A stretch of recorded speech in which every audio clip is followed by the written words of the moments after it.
lagi-lagi lini masa media sosial kita menjadi suram. Kasus Jule dan Daehun yang membuat publik geram. Sebuah citra couple goals yang dibangun kini terancam. Potret keluarga harmonis yang diunggah ternyata menyimpan sisi yang paling dalam. Publik menghujat, sekaligus bertanya, bagaimana bisa komitmen sedalam ini bisa tenggelam? Tapi, mari kita jeda sejenak dari sekedar marah-marah dan berhenti menghakimi siapa yang paling salah. Karena sudah pasti Jule yang pasti salah. Tapi enggak, kita enggak akan membahas itu.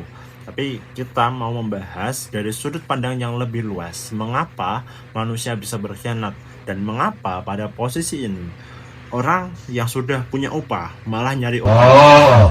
Yap, kita bahas mengenai hal ini dari sudut pandang filsuf dan psikologi modern. Berikut penjelasannya. Filsafat Stoik memberi kita jawaban bahwa selingkuh bukanlah tanda kekuatan.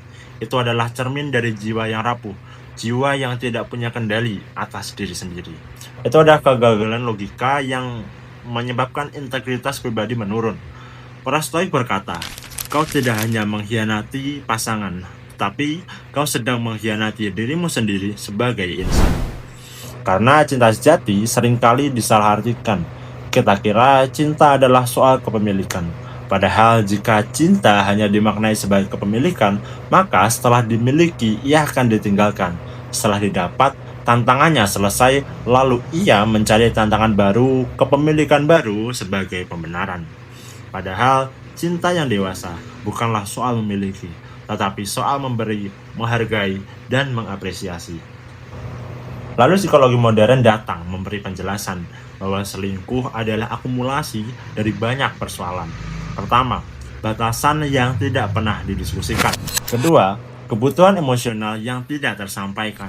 Dan yang ketiga adalah individu yang memang mencari keseruan, mencari validasi dari luka masa lalu yang belum terselesaikan. Tapi apapun itu, pada akhirnya komitmen adalah sebuah keputusan, sebuah hal final, sebuah jembatan sadar antara insting hewani dan kebijakan insani. Mau 1000 alasan psikologis sebagai pembenaran atau dalil filsafat sebagai tuntutan, selingkuh tetaplah sebuah kegagalan dalam mengambil peran.